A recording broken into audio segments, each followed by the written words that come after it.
ಯಾಕೆ ನೀವು MA journalism ವಿದ್ಯಾರ್ಥಿಗಳಿಗೆ ಪಾಠ ಮಾಡಬಾರ್ದು? ನನಗೆ ಇಲ್ಲ ಸರ್, ನನಗೆ ಇಂಗ್ಲೀಷ್ ನಾಲೆಡ್ಜ್ ಇಲ್ಲ, ನಾನು ಹಳ್ಳಿ ಪಳ್ಳಿಯಿಂದ ಬಂದನು, ರೈತರ ಮಗ.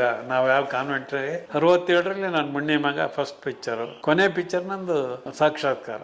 ಮಾನವೀಕ್ಷಕ, ನಾವು ಇವತ್ತು ಒಬ್ರು ವಿಶೇಷ ಅಂತ ಹೇಳಿದ್ರೆ, ನೀವೆಲ್ಲ ಇಲ್ಲಿವರೆಗೂ ಸುಮಾರು ಸಂದರ್ಶನಗಳು ವೈಲ್ಡ್ ಲೈಫ್ ಮೇಲೆ ಅಂತ ಹೇಳಿದ್ರೆ ಅರಣ್ಯ ಮತ್ತು ಪ್ರಾಣಿಗಳ ಮೇಲೆ ನೀವು ನೋಡಿರ್ತೀರ ಇಲ್ಲಿವರೆಗೆ.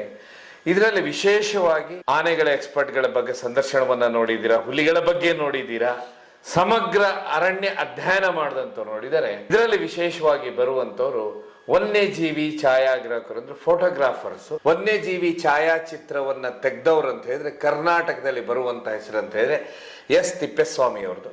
ನಾವು ನೀವು ಕೇಳಲಾರ್ದ ಸಮಯದಲ್ಲಿ ಅಂದ್ಕೊಳ್ಳೇನೆ ನೀವೆಲ್ಲ ಹಿಂದೆ ದಾದಾ ಸಾಹೇಬ್ ಪಾಲ್ಕೆ ಅವಾರ್ಡ್ ತಗೊಂಡಂತ ಅವರೊಬ್ಬರೇ ತಗೊಂಡ್ರು ಮೂರ್ತಿಯವರ ಬಗ್ಗೆ ನೀವು ಕೇಳಿರ್ತೀರಾ.